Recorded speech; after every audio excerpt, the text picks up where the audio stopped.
여러분 안녕하십니까. 1월 10일 새벽이 되었습니다. 저는 책입니다. 대선이 이제 정말 얼마 남지 않았습니다. 저는 이 남은 57일간 한두 차례 더 변곡점이 올 것이라고 생각합니다.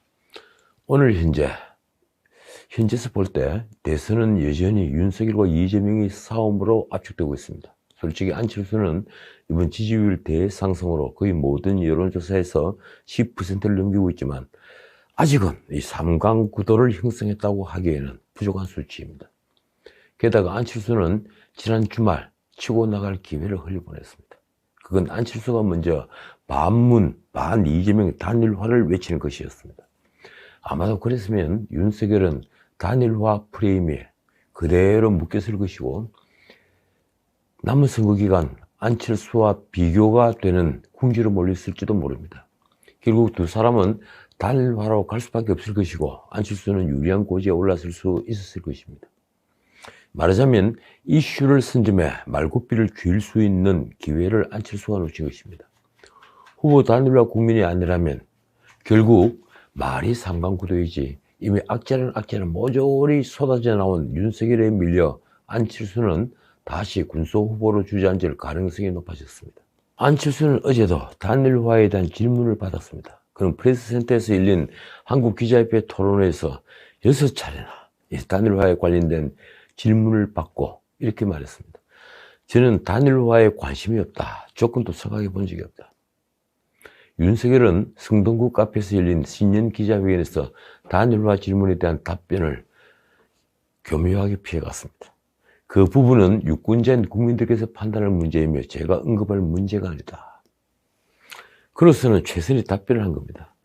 이런 상황이 계속되면 이재명이 40%를 넘어 두 후보에게 패배의 그림자가 짙어질 때가 오지 않는다면 단일화는 물 건너갔다고 봐야 합니다. 만약 이재명이 마의 40%를 돌파한다면 과거 노무현 정몽준 단일화 때처럼 윤석열, 안철수 양 진영은 다시 단일화의 압력을 거세게 받을 것입니다. 그렇지 않다면 시간이 갈수록 대선 구도는 윤석열, 이재명으로 좁혀질 수밖에 없습니다. 그건 대중의 정권교체 열망이 아주 높기 때문입니다. 윤석열을 지지하는 사람들이 80%를 넘는 대중이 이 정권교체 열망 때문에 그를 지지한다고 할 정도로 지금 윤석열은 반정권의 상징, 아이콘이 되어 있습니다.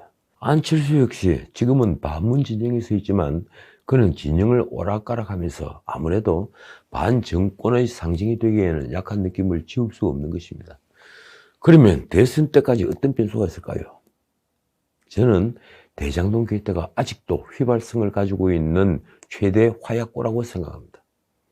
대장동 사기극은 이재명으로서는 떨쳐버릴 수 없는 검은 그림자 같은 존재가 되어 있습니다. 잠시 뒤에 그 문제는 다시 짚어보겠습니다. 또 하나 대선을 흔들 화두는 무엇일까요? 정권교체 말고 도대체 무엇이 있을까요? 다들 아시겠지만 역시 일자리와 집값입니다. 바로 그 두 가지 문제는 현재 대중이 관심을 가지고 있는 이슈의 절반 이상입니다. 그리고 문재인 정부가 빠진 함정, 스스로 빠진 함정, 이 폭망한 경제의 상징이기도 합니다. 좌파들이 그들이 이념을 버리지 않는 한 무슨 짓을 해도 빠져나올 수 없는 이슈의 블랙홀이기도 합니다.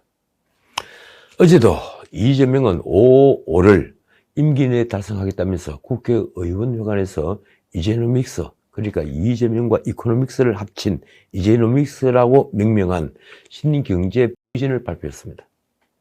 경제 대통령을 표방하는 거죠. 그런데 솔직히 제게는 그 말이 코미디로 들렸습니다. 이 국민소득 5만 달러, 코스피 지수 5천, 그리고 종합국력 세계 5위 목표를 줄인 거의 공약입니다. 솔직히 세계가 웃을 공약이라고 할까요? 당장 국민소득 5만 달러 하나만 보겠습니다. 이 5만 달러는 이재명에게는 환상에 지나지 않는 수치입니다.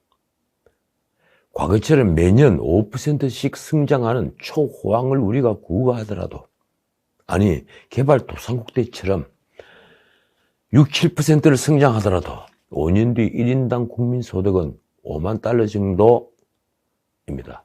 그 언저리입니다. 그런데 지금은 잠재 성장률이 매년 하락하는 국면입니다. 우리는 성장률을 회복하기 위해 무엇을 해야 할까요? 정답은 나와 있습니다. 노동 3법을 폐지하는 일부터 해야 합니다. 그래서 노동 유연성을 회복하고 세계에서 가장 높은 노동 경직성 문제부터 해소해서 일자리부터 늘려야 합니다. 노동계획이라는 전쟁을 치러야 한다는 말입니다. 그런데 친노조 이재명이 무슨 재주로 그런 전쟁을 치르면서 친기업 정책을 펼 수 있을까요? 그랬으면 그는 국민의힘에 입당을 했겠죠. 이재명은 135조를 투자해 디지털 전환 투자로 일자리 200만 개를 만들겠다고 합니다. 그 일자리 공약 문 대통령도 후보 시절에 크게 내놨습니다. 100만 개를 만들겠다. 80만 개를 만들겠다. 도대체 이재명이 말하는 135조 원은 어디서 나오는가요? 그런 뜬구름 잡는 식의 공약은 문자 그대로 빈 공짜 공약입니다. 도대체 그런 일자리를 만들 기업이 우리나라 어디에 있습니까?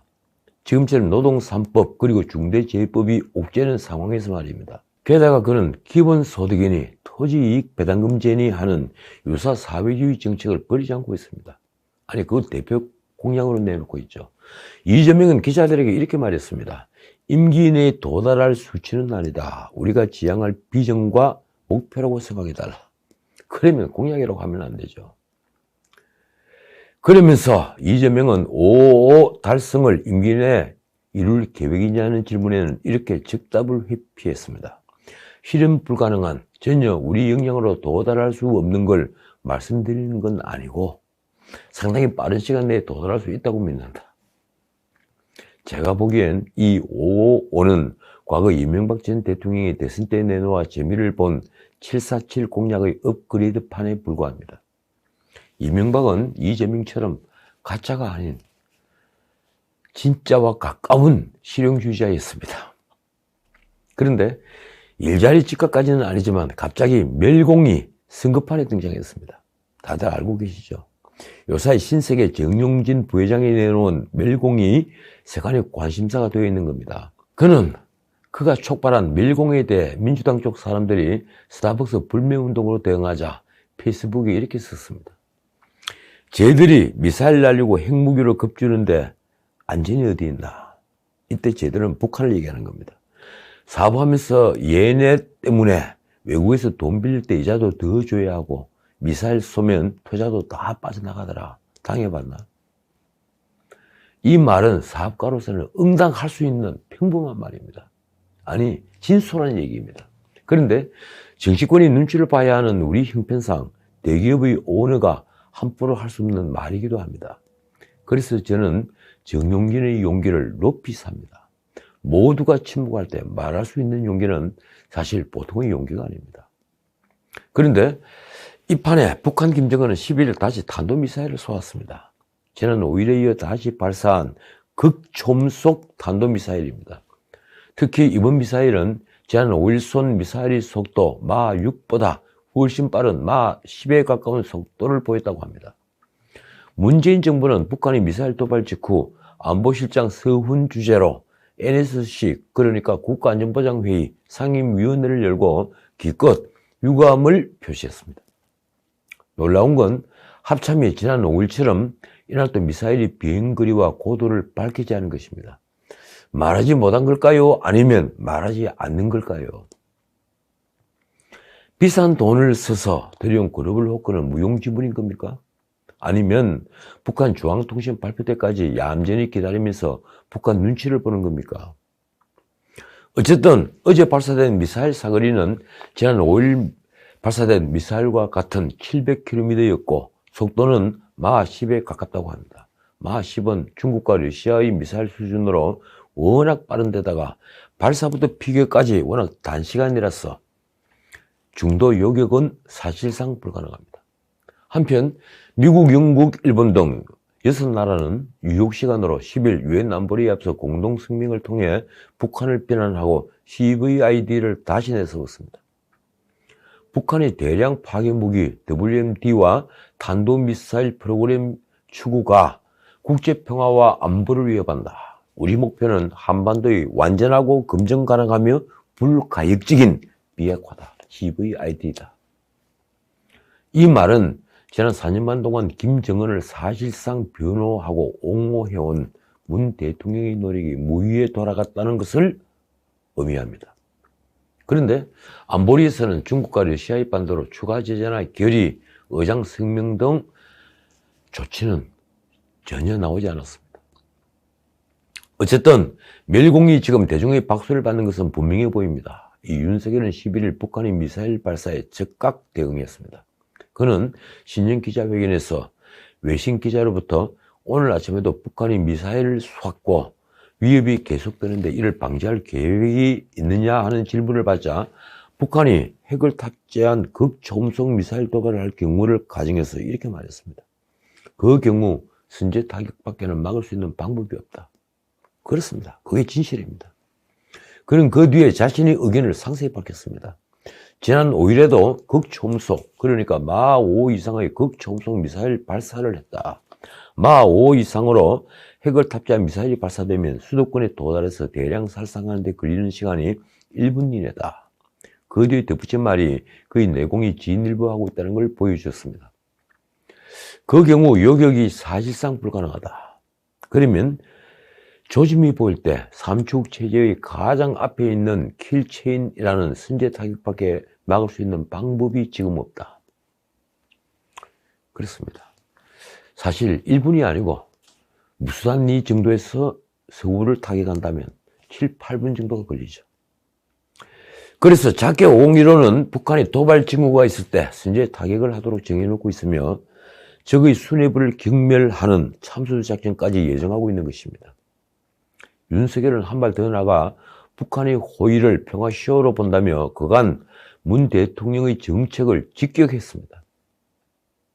이 정부는 거기에 너무 몰입해서 유엔의 북한 관련 제재도 선제적으로 풀어야 한다고 한다.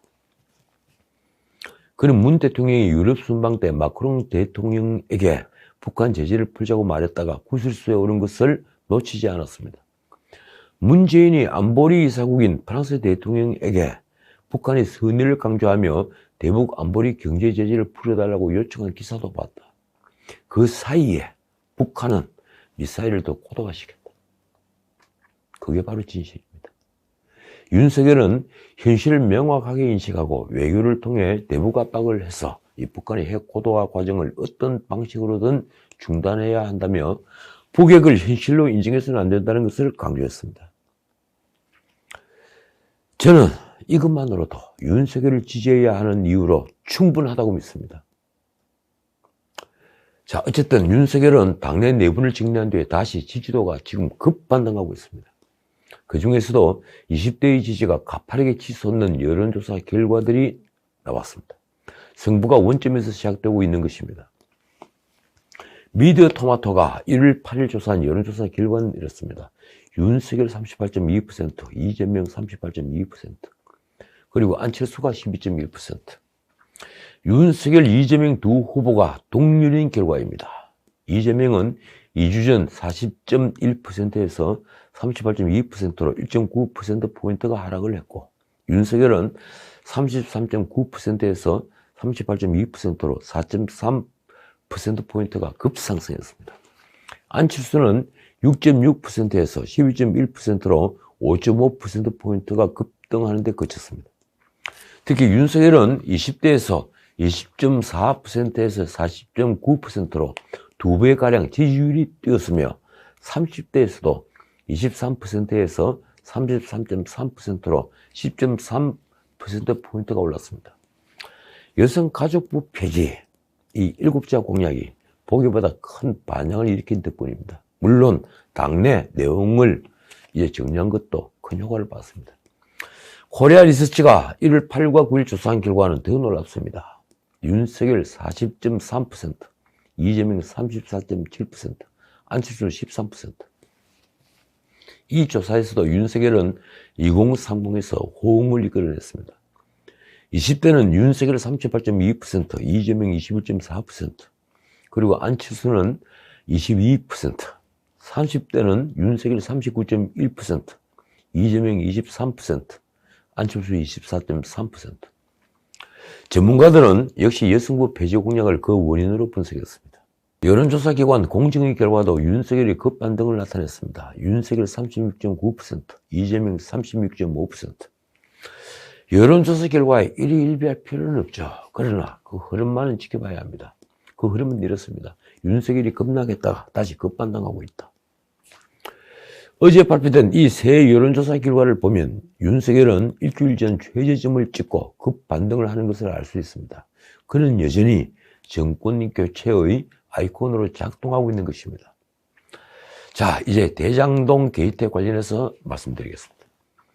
이틀 전 열린 재판에서 화천대유 소유주인 김만배 측이 법정에서 한 폭탄 진술로 이 대장동이 다시 화두로 떠올랐습니다. 대장동은 물밑에 깔아앉지만 이제 더 자주 수면으로 떠오를 폭탄이 되었습니다. 일주일마다 대장동 게이트 형사재판이 열릴 테니 말입니다. 이재명으로서는 떨쳐낼 수 없는 물귀신입니다. 이재명으로서는 발을 빼려고 발버둥 칠수록 더 끌려 들어가는 형국입니다. 김만배 측은 민간사업자 꾼들에게 막대한 이익이 돌아간 대장동 사업이익 분배 구조와 관련해서 이렇게 말했습니다. 당시 이재명 성남시장이 안정적 사업을 위해서 지시한 방침에 따른 것이다. 김만배가 말한 그분이 이재명이라는 것을 의미하는 폭탄이 법정에서 터진 것입니다. 조선일보 헤드라인이 이렇습니다. 김만배 측 대장동 이재명이 지시한 방침에 따른 것. 검찰이 기소한 내용은 김만배 등이 공모해 1827억 정도 성남시에 손해를 끼쳤다는 배임 혐의입니다. 그런데 김만배 등 5명이 공모했다는 그 배임의 구조를 김만배 변호인이 그건 이재명이 지시했다며 정면 부인한 것입니다. 검찰은 이들이 공모해서 2015년 대장동 개발사업 공모 지침서에 이른바 7개 독소조항을 반영하고 사업협약서에서 초과이익 환수조항을 삭제했다고 주장하는데 이 김만배 측은 그 독소조항은 성남시의 지침을 반영한 것일 뿐이라고 주장하고 있는 것입니다. 독소조항을 만든 것은 성남시라는 거죠. 민주당 선대위는 즉각 반응했는데 이 해당 방침은 이재명의 사적 지시가 아닌 성남시 공식 방침이라고 했습니다. 그런데 제가 어제도 말씀드렸죠. 그런 식이면 이 세상에 배임이나 직권 남용 등으로 처벌받을 공무원은 전혀 없습니다. 민주당은 한 발 더 나아가 독소조항 7개는 민간사업자에게 이익을 주는 조항이 아닌 지자체가 개발 이익을 환수하기 위한 조항이라고 강변합니다.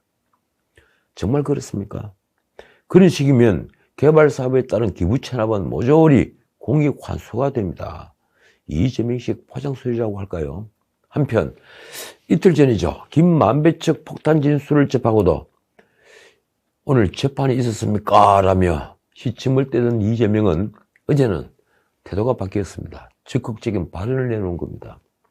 그는 김만배 측이 배임 혐의를 부인한 것과 관련해서 이렇게 말했습니다. 매우 정치적으로 마녀사냥을 하고 있다는 느낌이 든다. 정치적인 마녀사냥. 이 짧은 말 중에 방점이 찍힌 단어는 무엇일까요? 정치적입니까? 아니면 마녀사냥입니까? 그런 기자들이 앞으로 공판이 계속될 텐데 이 대장동 의혹에 대해 어떻게 대처할 것인가 라고 묻자 이렇게 답변했습니다. 자꾸 사소한 것을 갖고 왜곡하려는 시도들이 있다. 수개월 동안 수사를 해놓고 이제 와서 이상한 정보를 흘려 자꾸 정치에 개입하는 모양새인데 검찰이 각성을 촉구한다. 묻겠습니다. 무엇이 사소한 것이란 말입니까? 도대체 무엇이 사소한 것입니까? 7개 독소조항이 사소한 것입니까? 아니면 이재명이 지시에 따랐다는 피고인 측의 진술이 사소한 것이라는 말입니까? 그는 마치 검찰이 이상한 정보를 흘려 정치에 개입하는 것처럼 말했습니다. 그런데 어제 법정에서 있었던 폭탄 발언은 검찰이 수사 미진을 탄핵하는 피고인 측의 진술입니다. 이재명은 다시 특검으로 방향을 틀었습니다. 신속하게 특검에 합의해서 정말 조건과 성역 없이 모든 분야에 대해 수사하고 진상을 규명해서 책임을 묻는 과정이 있어야 한다. 그 특검이 면피용 상설 특검이 아니라면 누가 반대를 하겠습니까? 지금 온 국민이 바라마지 않는 일입니다. 사실 이재명은 대장동 게이트가 정말 젤로 몸서리를 칠 정도의 악재입니다. 그는 이 물귀신을 떨구려고 스스로 물귀신 작전을 쓰기도 했습니다. 이재명은 이 검찰 수사를 받다 숨진 유한기, 김문기, 이 성남도시개발공사 전현직 임직원 2명이 숨진 것과 관련해 이 윤석열을 물고 들어갔는데 그게 바로 대표적입니다. 윤석열이 수사한 5명이 극단적 선택을 한 케이스가 있다. 그런 점을 고려해 볼 필요가 있다. 가령 적폐청산 수사를 받다가 뛰어내려서 목숨을 끊은 이재수 장군이 대표적이죠. 이 말은 이재명이 6일 MBC 100분 토론에 출연해서 관련 입장을 요청받고 너무 무리한 수사가 원인이었을 가능성이 많다며 한 말입니다. 그러니까 두 사람의 죽음이 검찰의 수사 때문이라는 말입니다. 그거 한 말이 참 재밌습니다. 저도 수사받다가 기소당해서 정말 큰일 날 뻔하다가 겨우 살아났다. 그게 검찰이 가진 권력인데 검찰 특수부 스타일이었다. 그러면서 그는 검찰 수사를 이렇게 변환했습니다. 목표를 정하고 목표에 부합하는 증거를 막 만들고 배치되는 증거를 전부 제외한다.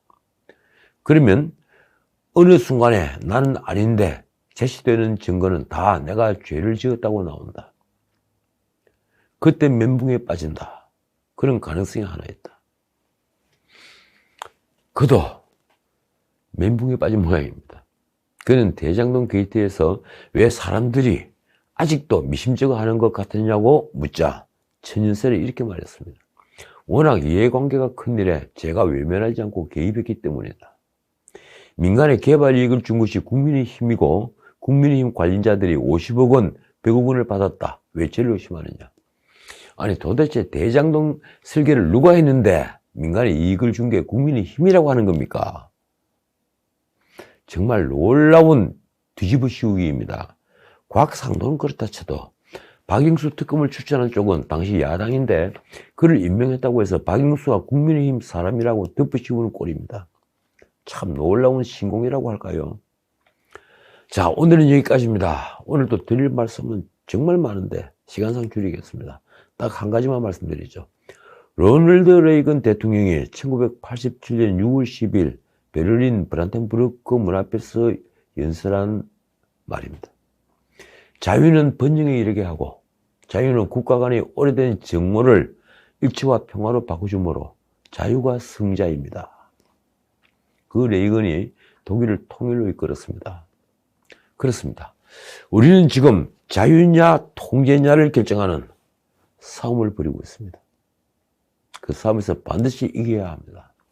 지금까지 진은책이었습니다.